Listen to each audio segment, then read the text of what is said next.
Hey, this is Jeff Shine. You may know me as the voice of Carlos Oliveira in Resident Evil 3 or as Captain America in the upcoming Marvel's Avengers. And you're listening to Hawaii's #1 podcast, the Kasanova Podcast. And listen, don't worry guys, I'm not gonna go and leave you fans in a cold, cruel, Carlos-less world.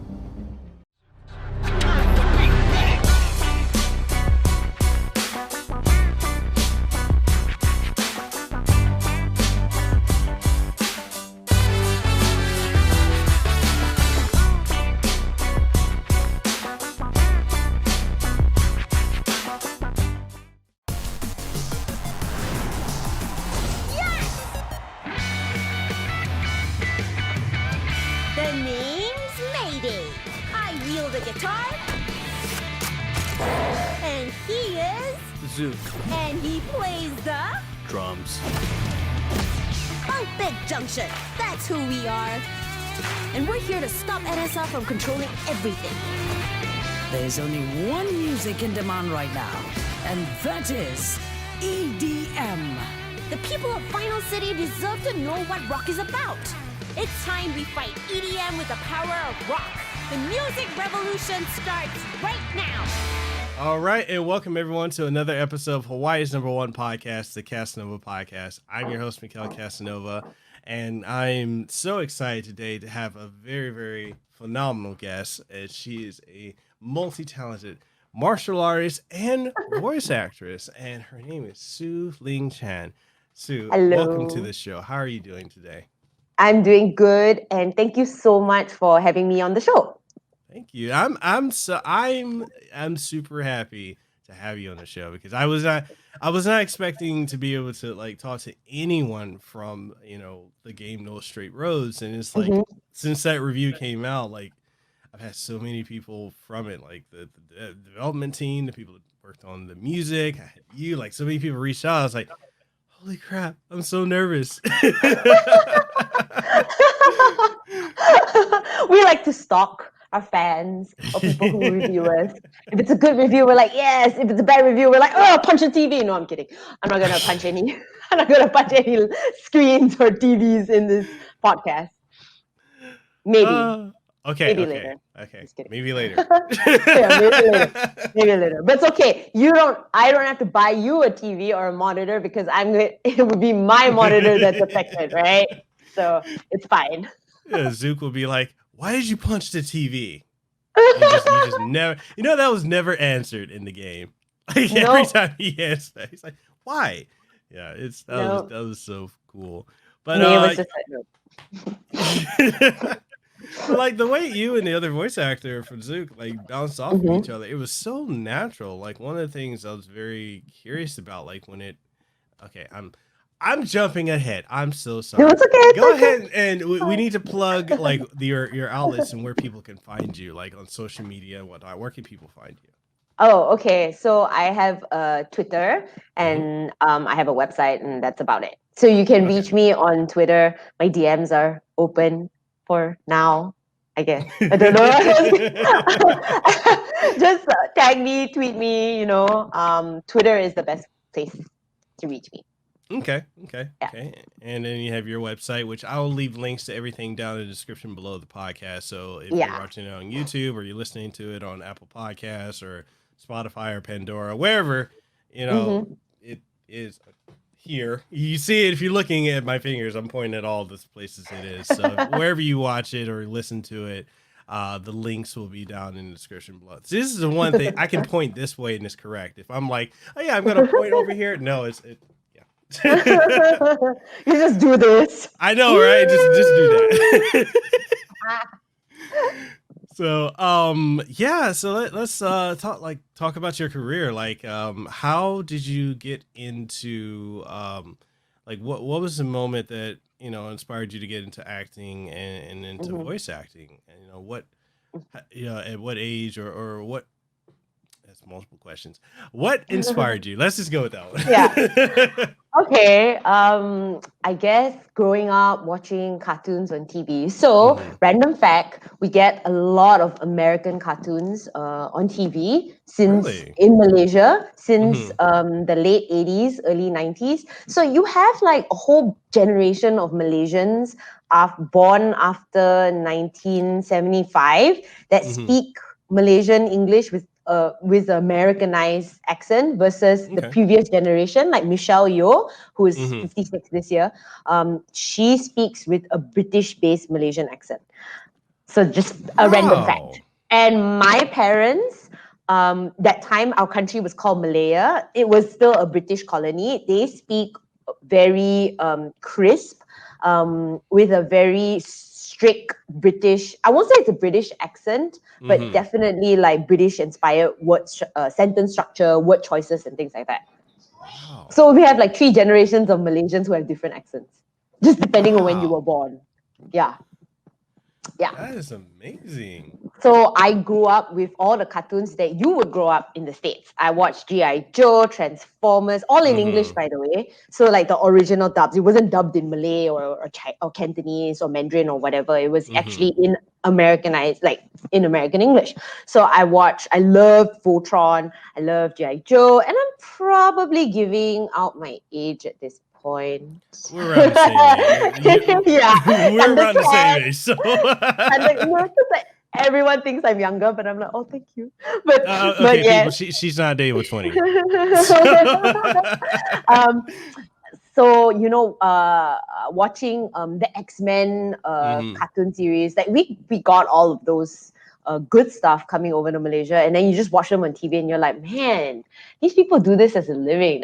That's cool. So in the mid 90s, I was involved with the amateur voice acting community online. So I do have like I recorded it under pseudonym. I'm not saying what that pseudonym is, but there are old clips of me around from like 1997, 96, 97, that time when we were still using like those weird mics that are like, I don't know, like those, like the ones with the stand. Yeah. I think the most famous thing I ever did from that era is this FF8 recording messages, like weird radio play. Yeah. Yeah, I can give a link. It's like shared on YouTube like several times, even though I think the original website that hosts it's not even around anymore. So I got started really young there, like through online voice acting communities, and then I migrated to the States. So I actually did live in the States for a bit, for about about 8 years. I lived in the Bay Area, California. I did high school and I went to college, and I actually have a minor in acting.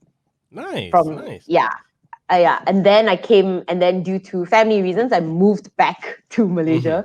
And then there was a audition, casting call in the newspaper. I know back then, like in 2008, people were still putting stuff in the newspaper. So I went to the auditions, and then after that, I was introduced to a local director, and he brought me along for every show that he ever directed in.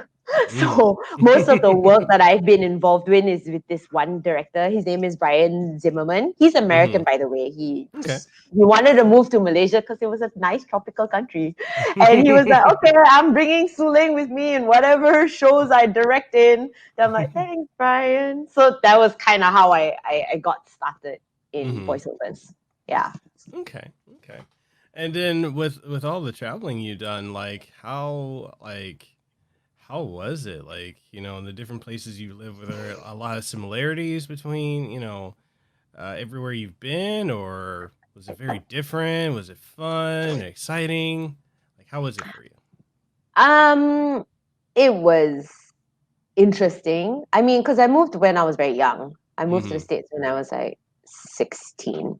So, and I moved there by myself. So I was living in a dormitory by myself, no family, no nothing. So it was quite scary, exciting, But I loved every minute of it. I mean, that's just me. I'm just very positive. There were times when it got kind of lonely because you miss your family a lot, especially Yeah. like during Thanksgiving and things like that. But I was very fortunate to have a lot of very, very, very good schoolmates, and they would invite me over for Thanksgiving or Christmas. And I'm like, Okay. yay, I get to eat turkey.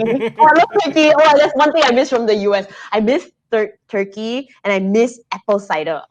And pumpkin pie. I miss pumpkin pie so much. I tried to make it that day last year. Last year during Thanksgiving, it failed. It was terrible. It's like, oh no, I can't do this.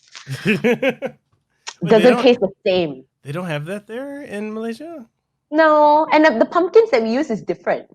Oh, it's like an Asian It's like an Asian pumpkin. It's like, I guess, the Japanese pumpkin kabocha that everybody's quite familiar with. That's the kind of pumpkins that we get in Malaysia. And if we were to import like the American pumpkin, it would be like 10 times the price of our normal pumpkin, or maybe 50 times. Actually, no, it's not even 10, it's 100. 100 times the price. 100 times. Yeah. So, like a normal pumpkin would cost like maybe, I don't know, 5 ringgit, 3 ringgit. An imported pumpkin from America would be 100 ringgit. Wow. Yeah. Yeah. So I just never use it. But I try to use an Asian pumpkin, and let me tell you, using an Asian pumpkin for an American pumpkin pie, no, don't. There's a reason why you don't use kabocha. No, don't. It doesn't taste the same. I can attest to that. Oh man. That's I don't know. I don't know if I could do it. Because I love turkey. I love pumpkin pie. I don't know if I can go without that. Right? I was like, that is one thing I miss. I miss that a lot. So with with your first audition, how was that? Like, what was that process like? I actually accompanied a friend. And we both went for the audition, and I was like, okay, I remembered my voice acting days, and then I also have that acting minor somewhere. And I was like, okay, I'm just gonna try this. And then it was very familiar to me because I kind of studied it in school and stuff like that, but I was not expecting it to go anywhere. But then I got the call back, and then I was like, oh, okay, I got cast. Yay! But that animation didn't go anywhere. So like we did a spec, like what they call what is it called? The animatics, and then and that was it. Yeah, and then it died. I don't know what happened to the company. Yeah. Wow. But then I've done other work past that. Yeah. Okay. Okay. And so I know one of the other things that you're and I'm definitely gonna cycle back to No Straight Roads, but one of the things like I really want to talk about is you have a martial arts background, and let's talk about like what got you into martial arts, because that's I always recommend it to people, not only for self-defense but just for general fitness as a whole. I have a background in wow, I'm drawing blanks. Kyokushin karate Kyokushin, that's really good. Well as Jiu Jitsu style and Jikudo. Yeah. Very, very different styles, but I can flow between the two. No, but there's some similarities because Kyokushin, their training is very hard and they spar a lot. And Jikudo is like MMA 0.15. Because wasn't it like Bruce Lee's like vision to combine all the martial arts, and that's how he created Jeet Kune Do, right? I mean, there is like a picture of Bruce Lee doing an arm bar somewhere that I've seen before. So he incorporated things that were traditionally not in Kung Fu. But what got me started was that I just moved back to Malaysia, and everyone in Malaysia is kind of skinny. So I'm just gonna let you know that. I mean, it's not kind of skinny. I mean, it's due to an Asian diet and things like that. But people are generally smaller in Malaysia on average versus the US. Okay, I mean that. So when I got back, I felt a little self-conscious because I was like, oh, okay, I'm a bit bigger than everybody else. I think I want to lose some weight. I felt pressure, like I felt this immense pressure, especially when I would go shopping, and I was like, oh my gosh, in Malaysia I'm an L or an XL. In the US I'm like an S or M. Malaysia, I'm like an L or XL. It was like, oh my gosh. And I was like 24, 23 at that time. And I was like, oh man, this is not good for my self-esteem. Okay, I'm going to lose some weight. So I signed up for some classes at the gym, and it was like a MMA gym. And so they had like Muay Thai, Kung Fu, and Brazilian Jiu Jitsu. So I tried all of them for a bit, and then I was like, oh, okay, I really like Brazilian Jiu Jitsu. And then from there, it just became an obsession. Like a huge obsession, to the point that I cross train. Like I train judo for a little bit. I do wrestling, jiu-jitsu, just to improve my grappling game. And then I just do Muay Thai once in a while, just to like keep fit. And when I'm frustrated with jiu-jitsu, I'm like, oh man, I'm gonna do some pad work. Yeah. Muay Thai is a harsh martial arts, though. Not as harsh as Kyokushin, but it's very. Yeah, I think I did a couple of classes of Muay Thai a couple of years ago, and I was like, yep. I think I threw my leg out. I like doing the moves and to do pad work. Oh, but I don't know if I could ever spar in Muay Thai, because Muay Thai is harsh. And I mean, it's all fun in games till you get punched in the face, right? And I'm like, no. I sparred a couple of times in Muay Thai, and I'm like, not for me. At least you didn't get knocked out. I did a sparring with one of the classmates, and all I remember was I thought I threw my hands up to guard, and the next thing I know, I woke up like 2 hours later. They're like, yeah, you got knocked out. And I was like, okay. Did I lose teeth? Okay, no, I didn't lose teeth. I didn't reach that far. I was like, my Muay Thai instructor was like, no, just stick to the pad work. So I'm like, okay, yeah. So do you do? Are you practicing when it comes to Brazilian Jiu Jitsu?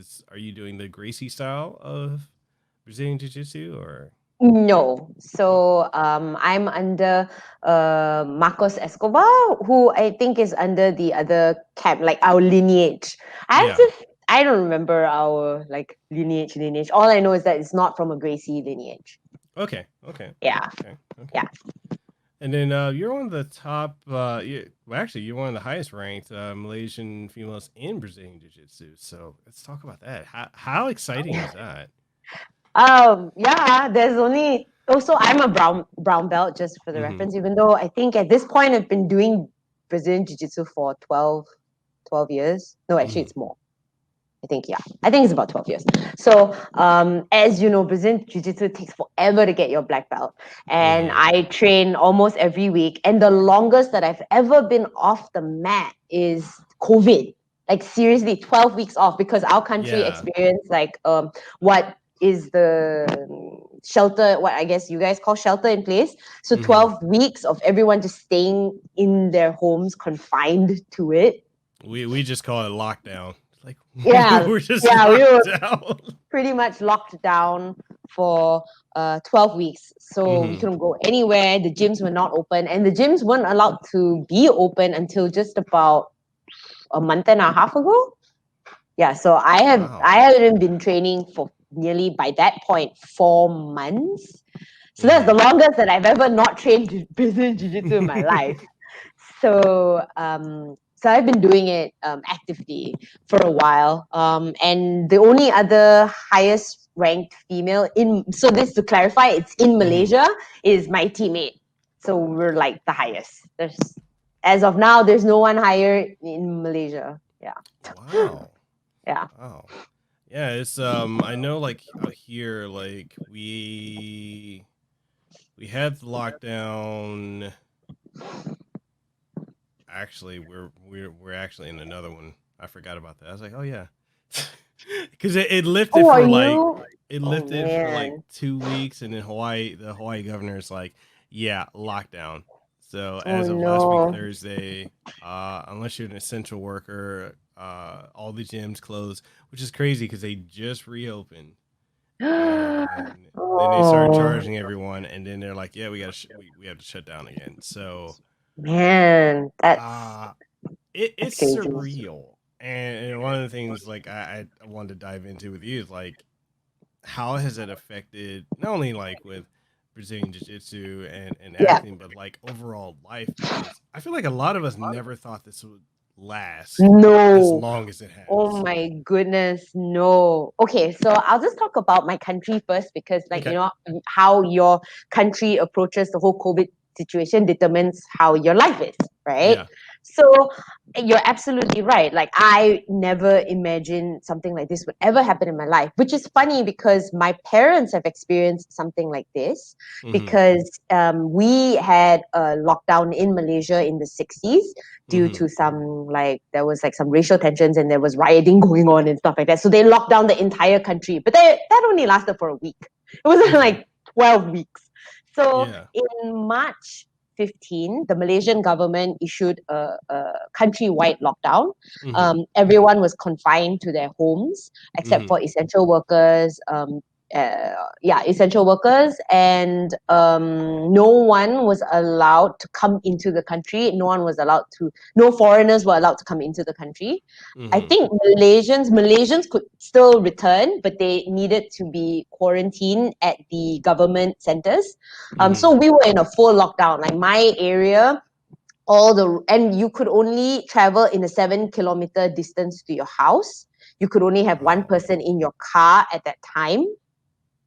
No, do we have to wear masks? No, not really, because there wasn't a reason to wear masks because there wasn't enough people going out and about. Yeah. And with that 7 kilometer radius, like my township, every road was blocked and closed, like with military fences and stuff like that, except for one exit. Wow. Yeah, it was really strict. But you know what? As Malaysians, we complied. We were very happy. In fact, our prime minister made announcements on Facebook, like on Mm-hmm. Facebook live stream. I mean, yeah, we're kind of forward here, I guess, like live stream. So everybody got the news. Like he would make an announcement every 4 weeks, 6 weeks, saying like Mm-hmm. how are things in the country, what are we doing for the next couple of weeks. And so they said that this lockdown was only supposed to happen for 2 weeks. And then after Yeah. 2 weeks, they extended it for another 2 weeks. And Yep. then they just kept dripping it. So it wasn't like, oh, okay, guys, you're all going to be in lockdown for 12 weeks. I think if he did that, everyone would have panicked. Yeah. But he just said, okay, 2 weeks, we'll assess the situation. 2 weeks and 2 weeks and 2 weeks. So I think people just got used to it. And the Mm-hmm. military and the police were brought in to ensure that everybody complied. So you were not also allowed to be out and about after 12 a.m. But 12 to I think 9 a.m. you weren't Mm-hmm. allowed at all. So if you were caught, you could get arrested. So it Okay. was really, really serious. It was very serious. So this happened for 12 weeks, from March all the way to, I guess, March, April, May. So roughly about May, I guess, 12 Mm-hmm. weeks. Yeah. And then we went into what we call recovery lockdown. So then Mm-hmm. the country started opening up again. And now we're in we went into, controlled lockdown. And now we're in Oh. recovery lockdown. So recovery, Oh. so like the country is open, and the most amazing thing is that we're only having single digit cases every day, and our death rate has like just kind of plateaued. Wow. Single Yeah, digit. single digit. Some days there's some double digits, but it's single digit cases in Malaysia. But our country is still technically in a lockdown because no foreigners are allowed to come in, Mm-hmm. and any Malaysian that is returning needs to have mandatory quarantine, and you're not allowed to leave the country. As a Malaysian, Wow. you're not allowed to leave the country at all. Wow. I know here in Hawaii, we have triple digits every week. I think What? we Oh my peaked gosh. 2 weeks Oh, ago. We had shoot. one week. 2 weeks ago, we had like 2,000 cases just in that week alone, and it's like, Oh my goodness. yeah, it's. I'm like, I, and it's frustrating because like people just they won't stay home. People don't want to wear masks. Oh man. It's like Ah, it's like no matter what, it doesn't matter if it's your governor or your mayor, it doesn't matter. Like, and I know this is happening all throughout the United States. Like, people just aren't complying, and it's just man, that's scary that it's getting worse. And then it's just like, oh, okay, all right. So like, if I oh have to leave my man. house, I'm like, yeah, because like I have a house, and Yeah.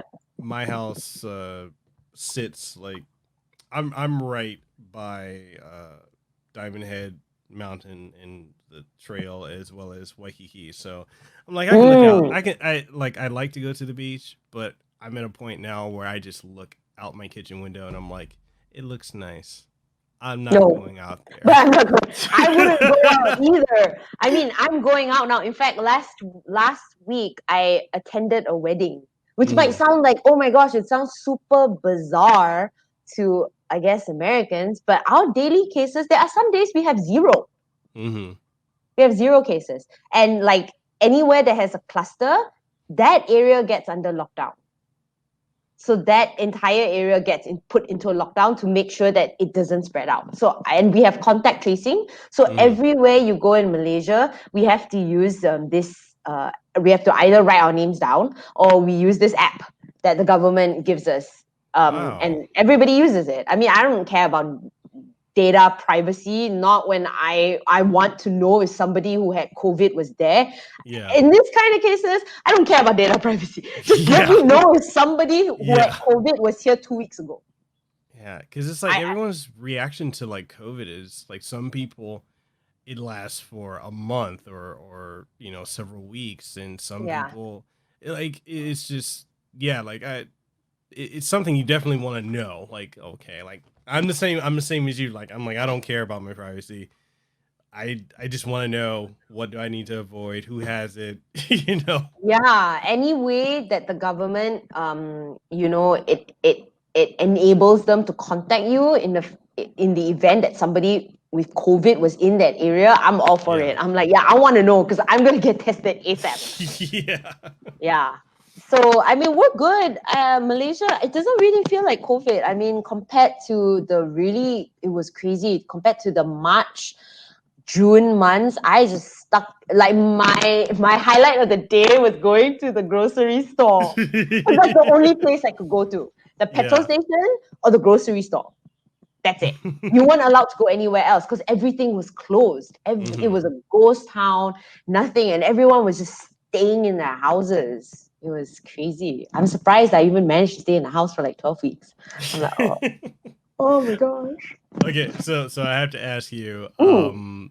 are you losing track of time from having to be home all the time? Like, for me, I know like the first couple weeks, like people were saying like, oh, I'm losing track of time. I don't know what it's like. And I'm like, no, I'm fine. I've got a schedule, blah, blah, blah. After a couple months, I'm like, oh yeah, I think I'm gonna go sleep. Oh, wait, it's 5 o'clock in the morning. The sun's still not up yet, but yeah, like I've lost track of time, like personally.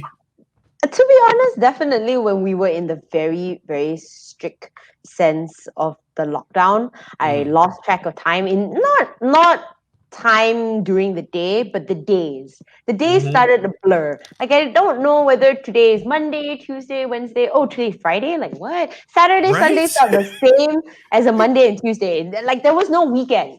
Yeah, You know, yeah. absolutely no weekend. But I guess Malaysia is a little different because now we're in what we call our recovery lockdown. Hmm. So businesses are back. I mean, there is still SOPs that we have to adhere to. Like everyone has to wear masks.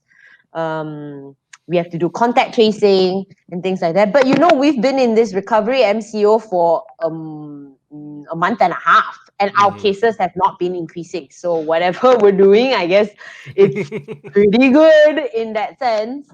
So now, I mean, the country is fully open. To be honest, in fact, I just came back from traveling. I don't know whether it's responsible, but I guess so. I mean, I look at the daily cases; they're not increasing. I don't go to where we're not allowed to go to anyway.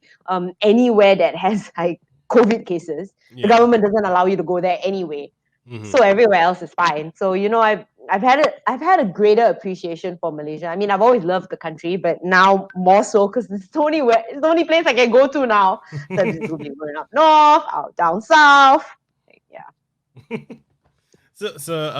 How has it affected like your work with doing like voiceover and whatnot? Like, is it you just mostly recording from home, or is there a studio you usually record out of, or?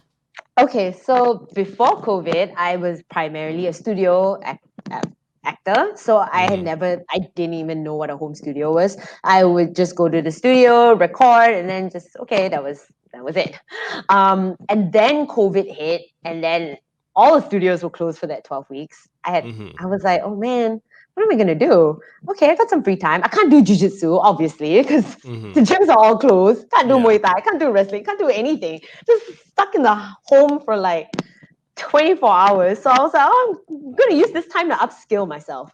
So I started doing like setting up my home studio. I started connecting with a lot of online voice actors. Started getting in touch with international video game producers. And then, I mean, what was still going on during that time locally, I just recorded, like the sound quality wasn't that great, but they it's like, this is all you have, guys. Yeah. So I'm grateful that at least I had some semblance of a home studio. I know there were other voice talents who had no studios at all. Like they don't even had access to a USB mic, for example.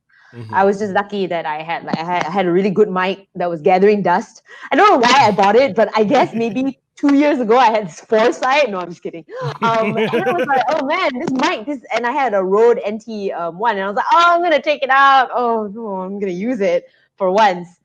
So but post the 12 weeks, like right now, we're back in the studio. The studio is sanitized. We have contact tracing at the studio.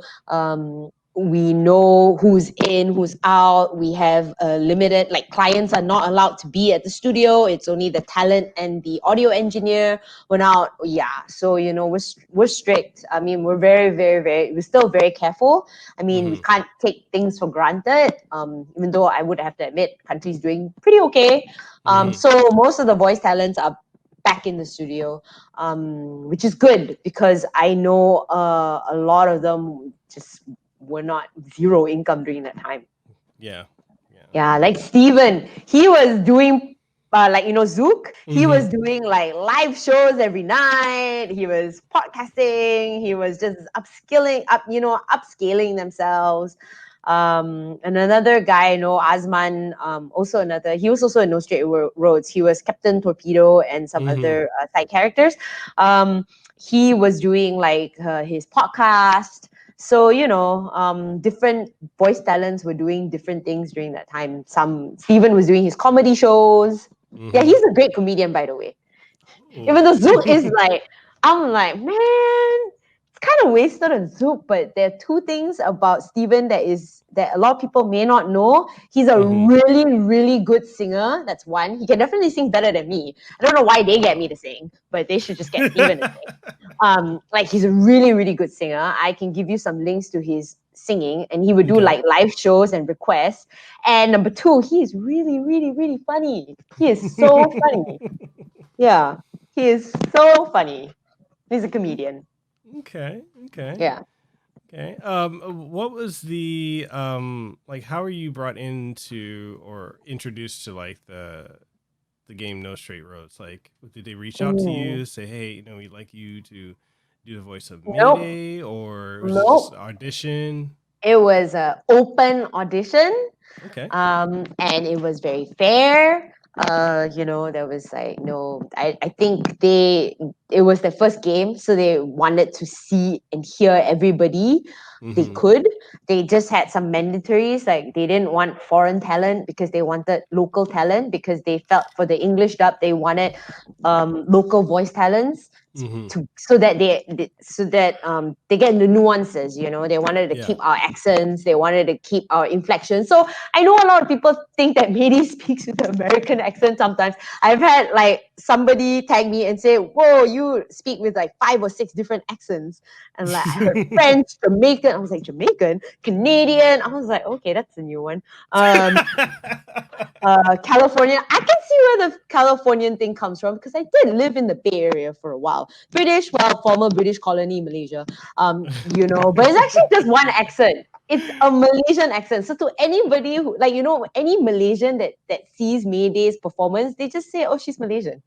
But it's just fascinating how the international world perceives that accent as, or they didn't get the accent. They think it's like a mix of different accents. Someone thought, sorry. No, go ahead. Oh no, I was like thinking someone thought Malay was Jamaican. You know, when DK West started speaking Malay. Really? Yes. I don't know. We seem to get Jamaican a lot. Jamaican or African. I could see Zoza. I could definitely see Zoza come. Like, you know, there are some parts, I guess. I don't know. It's just weird. Yeah, because like when I know when I was listening to a lot of the characters in the game, and then like especially MayDay, like when I was listening, I was like, okay. Initially, my thoughts were like, okay, so Californian, you know, Valley Girl. So that's what I was thinking. And then when I heard the accent, I was like, whoa, what? And then I started listening more closely. I was like, oh, it's multiple.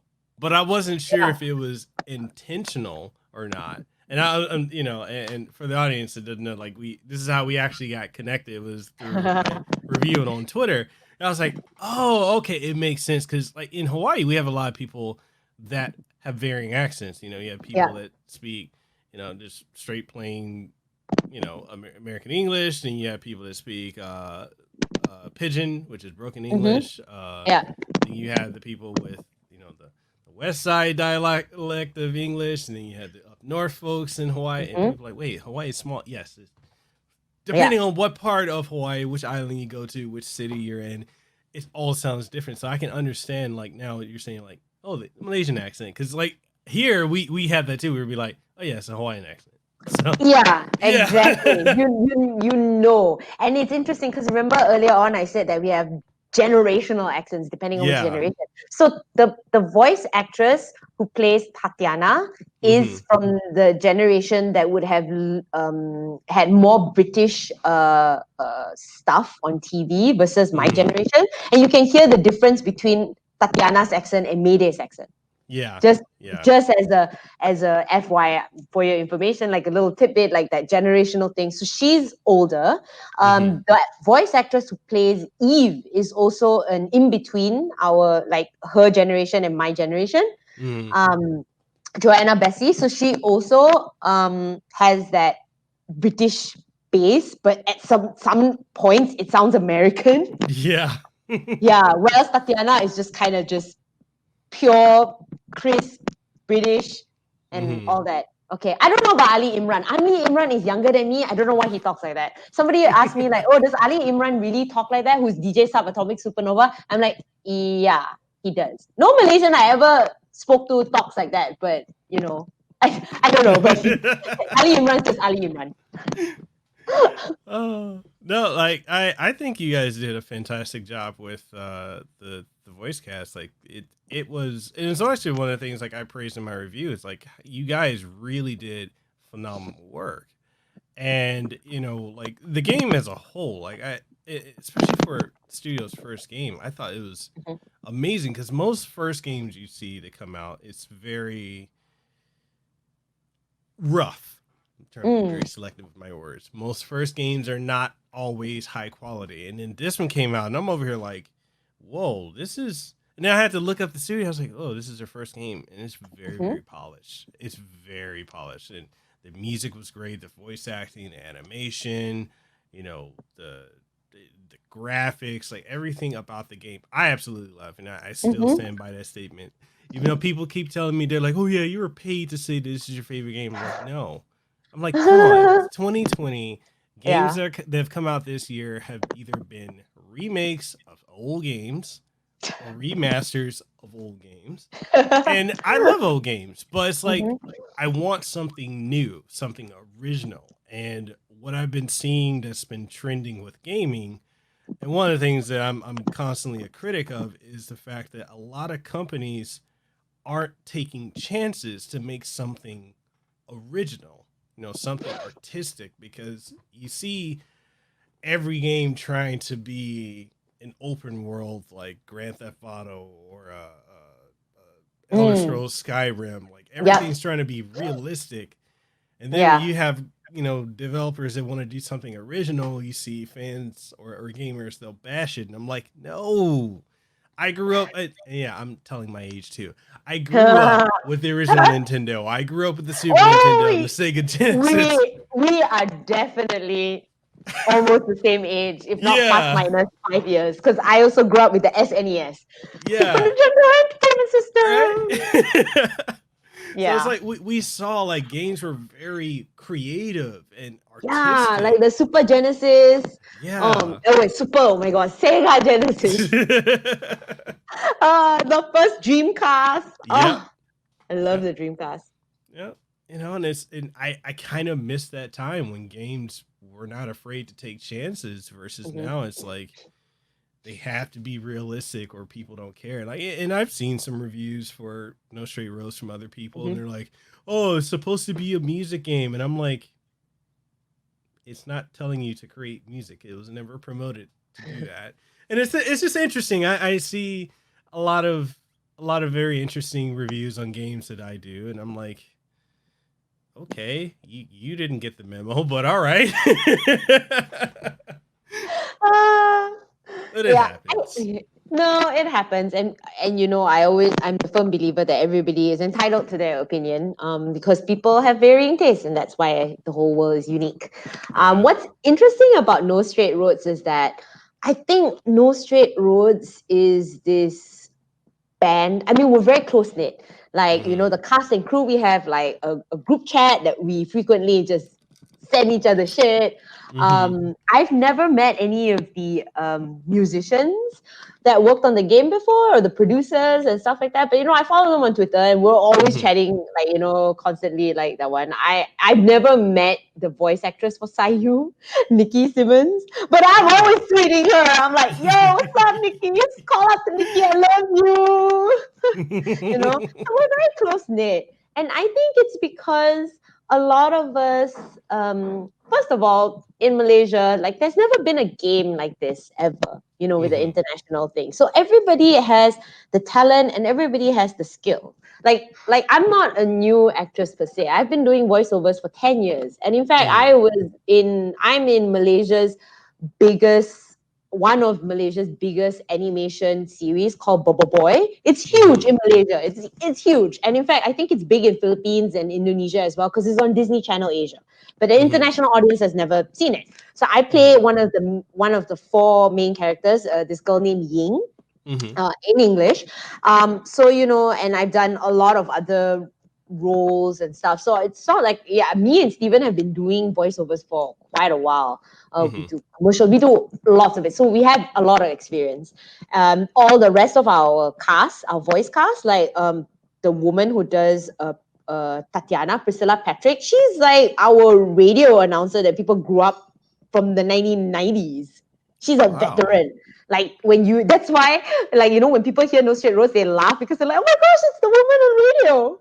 And she does like the traffic reads. So they call her the traffic woman. It's like, it's the traffic woman. Like everybody grew up with her voice.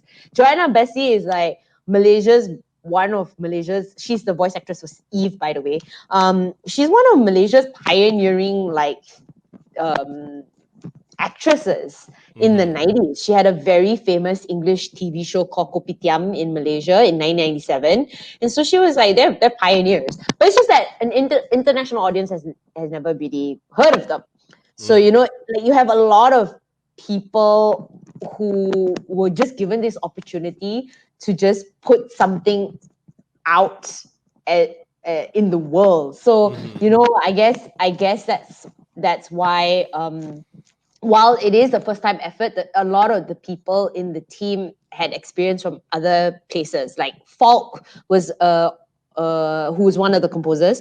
Pauk Aoyong, he is Malaysian, but he was working in Japan, like, recording engineer, mixing engineer on things like Final Fantasy 14. I think that's where him and, no, Final Fantasy 15, sorry. That's where he and Haz met, as well as Kingdom Hearts. But I don't think he's ever been a composer for these games before. So, you have like these people who have experience doing this thing, but just never, like, did something this big. So, everyone was really like, they just wanted to prove themselves, like we want to prove, like, okay, we can do this, we're going to do it. And we knew that this game was special, and we just worked our butts off it. We wanted to, and I think it shows the amount of love, detail, and everything. It's because it was just a bunch of people who just wanted to prove themselves to the world. I think that's the best way to describe the No Straight Roads team. They had experience doing other things from other places. They just collectively brought their experience, and it was like, okay, it's like, MayDay, when she first went for her audition, that's how all of us feel. And, it's really, that whole audition scene is really meta, because that's kind of how we felt as a team. Yeah. Okay, we gotta prove ourselves to the world sometime. Yeah, same. No, and that's one of the things, like, and I mentioned in my review, like, one of the things I really loved about, No Straight Roads was literally how meta, like, that was, like, the whole audition, the thematic of the story, which, I used to be in the music industry. I was a signed artist, never went anywhere with that, but they're like, oh yeah, you can sing, you're really good at singing, you're really good at playing music, we're gonna sign you. And then I got signed to Virgin Records, and got delegated to being a ghostwriter and ghost singer. So it's like, that's why I kind of understood like a lot of the themes of like No Straight Roads, because for me it was like I had everything but the look they're going for. Like they straight told me, they're like, well, we don't know what to really classify you are as, because you're classically trained on piano and whatnot and violin. You can sing, you can dance, you can do all this, but you're mixed, so we don't know how to push you. Like, do we push you as Polynesian? Do we push you as black? Your look, like, you're very ambiguous. So they're like, well, we're gonna take this guy, and you're just gonna, he's gonna be the face to your voice. So it's like, so I can understand like the whole thing with like MayDay and Zook, with them wanting to do rock, and then everyone's doing EDM, because it's kind of a parallel to right now where EDM is kind of the thing. But like, it was so meta. So from a musician standpoint, and just a creative artist in general, like, I understood it. And it was so funny when I was watching other reviewers and they're talking about, oh, this is about politics and this is this. I'm like, no, it's meta and you don't get it. Like, I got it. I think I was talking to I think I was talking to Hans about that. And he's like, I'm so glad. He's like, I'm so glad you got it. I'm like, yeah, I get it. Because it's like, I guess if you're in the entertainment industry, you'd understand. Like, there's things that they're looking for, and you want to prove yourself, and they're like, nah, that's not it. So, yeah, I'm surprised that I guess it came off across as political. I think, okay, so I guess context to Malaysians, being political is the last thing, like, it's the furthest thing from our minds. Yeah. We've had the same government since the formation of Malaysia in 1963 all the way until 2018. The same party. It's like, imagine the Republicans or Democrats being in power for that long. Yeah. And that at that time, there was not really a healthy opposition when I was growing up, at least at the age where I could vote. There wasn't a very healthy opposition until maybe the mid millenn, like, 2010, 2012, 2013, they started really like banding together, and then the current government was just too corrupt, I guess. I don't know. We Yeah. had like this guy named our former Prime Minister Najib. Was like a huge scandal. It was like, oh, never mind. I shall not get into it. But the average Malaysian is just like, oh, politics, okay. It's like something that I think about, but I don't. It's very different from America. When I was living in America, I felt the power of the people. Like people would actually go and vote. People would actually vote on reforms. People would speak to their legislation. They would actually write letters. No, none of that stuff happens in Malaysia. No, our political system is not that mature. Mm-hmm. So I think when we were writing this, it was not really from a politics. At least I don't know. I at least for me, I mean, and we're not. I mean, it's different from, I guess, Americans, where everything is just, it can be very political because you have a power to vote. Yeah. Let me tell you how messed up our political situation is in this sense. And no, I don't think I'm going to get into trouble. But basically, in 2018, we voted our previous government out. Mm-hmm. Somehow, in 2020, I don't know what happened. The previous government got back in. Oh. And they changed all our ministers right before COVID happened. Yeah, I also don't know. It's a backyard government. I don't know. I don't really know. It was very complicated how it happened. They used some loopholes. Wow. And so our previous government that we voted for is out. And the previous government that we voted out is back in. Without a vote. Wow. Nobody voted for this. In 2020, nobody in Malaysia voted for this. No one even knew what was happening. And then suddenly we have a new prime minister. We're like, oh, wow, okay. But you know what? I'm not complaining because they've been doing a very good job handling COVID. So everyone is just like, okay, we're just gonna accept this government. There's no point rocking the boat. There's no point saying, I didn't vote for you and blah, blah, blah. Well, no, Malaysians are like, we're very practical. We're like, oh gosh, COVID is here. Okay, we're just going to stop. And all this happened in February, by the way. Wow. In January, we had a different prime minister. And in February, end of February, early March, we had a different prime minister and different ministers and different people in power. Wow. Yeah. Yeah. So that is why, it's not that I'm not political, but I just feel like I have no power. So, okay, it's just politics. It's like, whatever lah. That's just one of the things. Like, I never felt that the game was trying to be political or push a political message. I think it was just, I think in more sense in how most Americans are, and I guess Europeans as well with their whole Brexit situation. I feel like a lot of people kind of project politics onto everything that they kind of interact with, and it's like, that's why, like, when I was seeing the reviews and people are like, oh, political, I'm like, I didn't get that. I got it from an artist perspective of what it's like dealing with the industry, because I mean, if you think about the title, No Straight Roads, that could be applied to all of us who are in the entertainment. There is no straight road to what we're trying to do. You're going to start here, you're going to end up there, go there, and eventually you'll end up where you want to be, but it's not a straight road. And it's not. Different people have different paths.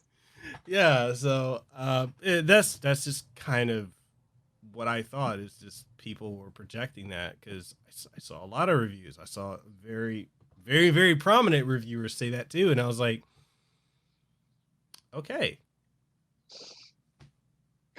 Don't get that, but okay.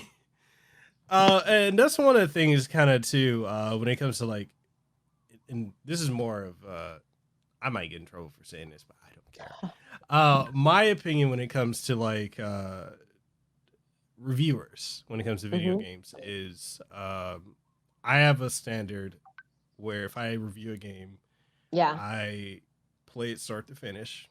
I make sure I take notes, graphics, gameplay, audio, issues, positives, So I notate all that.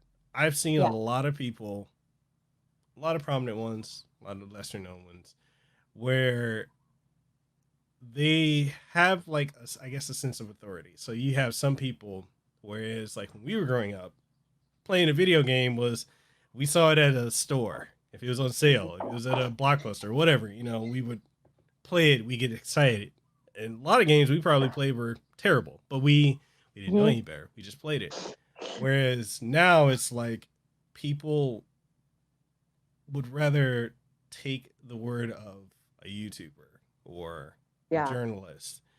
This game is terrible. Okay, I'm not going to buy it. So glad you saved me money. And it could be a game they actually might enjoy. And it's just, I have an ethical issue. I guess. It really is, because I feel like a lot of people ruin it because, like, you know, some people went into No Straight Roads saying, I thought I was supposed to be making music like Parappa the Rapper. And I'm like, no. Like, it was never marketed like that. And it's like, then they paint that narrative, and then other people who won't play it will just take that as gospel and run with it. And then it spreads, and it's like, yeah, that's my venting. Frustrates me because it's like it's so many games that I review, and I'm like, okay, that's formulaic, okay, that's routine, okay, that's cool, it looks great, blah blah blah. And I played No Straight Roads, and I'm like, this is my game of the year. This is the best game I played this year. My gosh, thank you. You know, and I'm not just saying that. Like I literally mean, you guys did a fantastic job from top to bottom. It's amazing. And you could tell like the passion, the love that went into making the game. So it just, it's my advice to people, if you're interested in No Straight Roads, I say get it. You can watch my review. You can read my review. It is a fantastic game with amazing people such as Su Ling here. Thank you. And more that put their hearts into it. And I think strongly a lot of you would love it. I say give it a try. Yes. Oh my gosh, I'm going to add a caveat to that though. Go for it. Okay, so No Straight Roads is a game that has really unique gameplay. I have to say that first. So it may not be everyone's cup of tea. So while you may go buy it or whatever, watch some gameplays first to see whether it's your cup of tea. Like, honestly, if I wasn't doing voices for No Straight Roads, I really suck at this game. DJ Supernova killed me like 4 times. Oh, he wrecked me when I first played it. I was like, whoa. I was like, this guy is hard. He killed me so many times. And I was like, oh, I can't deal with this. This game is hard. And it's a very steep learning curve. Yeah. And and I'm still not sure how I feel about the mechanics in the gameplay. I'm being real honest here. Like, I play it, and sometimes I struggle at some levels. It takes a while to get into. So, I read some people that say that it's not a game for them, and I totally get it, because I'm like, DJ Sapatomic kicked my ass like 4 times. Sayu, I think, killed me like 5. Yeah. So I'm like, I'm sick of dying, guys. This is hard. And I'm not a rhythm game person. My sense of rhythm is terrible. So I'm like, okay, maybe that's why. I don't know. But I guess it's really fun when you get the hang of it. And then, after dying like 9 times in between Sayu and DJ SS, I'm starting to get the hang of it. No, but and that's one of the things that I respect a lot of the reviewers that say, hey, it's not for me. Like, that I think is incredibly honest versus don't buy this game. So it's like, yes, yeah, like there's a stark difference. And I've always, even when if I in my review videos, I'd be like, hey, I enjoyed it, but what do you think? What was your experience with it? Did you enjoy it? Like, I like having that dialogue, because there's something very authoritative about don't buy it. It's like, why? Absolutely. Like maybe if you don't like, your sense of hand-eye coordination is not there, your sense of rhythm Yeah. is not there. The over stimulation of graphics and music might be too Yeah. overwhelming because it is a very overwhelming game. Like Sayu, I was like, whoa, okay, I gotta take a pause right here. There's so much going on in the Sayu level. I'm like, what's going on? These are the kind of people that should stay away from those straight roads. Yeah. But if you like it's like Kingdom Hearts. The way I describe it to people is like Kingdom Hearts with music on steroids. Yeah. That's very, very, very accurate. Yeah. Right? Yeah. And crazy characters. And no Yeah. Disney. So Yeah. Yeah. So yeah, definitely. And being respectful of your time, is there anything you want to leave the audience with before we go? Because I know you have a busy day ahead of you. I don't want to be impeding because it's early. Okay, so for the audience, we have 10-hour difference. No, longer than that. 12 hours, right? I think so. Well, it's 12 p.m. right now for me. Okay, 12 So p.m. it's okay. for you. It's lunchtime. Yeah, so it's lunchtime for you. So you got your whole day ahead of you. So is there anything you'd want to leave the audience with before we go? Well, I guess if you're looking for a unique experience, go check out No Straight Roads. Yeah, I don't know what else to say. What am I gonna say? I don't know. Man, when you ask me this, I'm like, I don't know what to say. Be good, be safe. Be safe. It's a crazy time happening right now. Be safe. That's all I can think about. And it's very depressing. 2020 has been a very depressing year. But I think it can only get better from now on. Oh my gosh, I hope I didn't jinx the whole 2020. Nah, knock on wood. I have a wooden desk. I just knocked on it. We're good. Okay, good. Knock on wood. Exactly. No, there's and I really enjoyed having you here on the show, and I'd love to have you back on because there's a lot of things I'd love to dive into as well, like the difference of international market versus the Malaysian market, because I think that's a really good topic. I would love to dive into that with you if we ever have the opportunity to have you back on the show. But I had a blast, and and I have to ask you, I have one final question for you. Okay, yes. Did you have fun? Did I have fun doing this podcast? Of course I did. It's awesome. This is like my first first visual podcast. Like it's so professional and everything. And I was like, oh, this is so cool. Yeah, like you have like all these stuff. I'm usually doing like interviews on Zoom or I don't know, Microsoft Teams. So this is the first time I actually see that it looks like this. It's like, wow.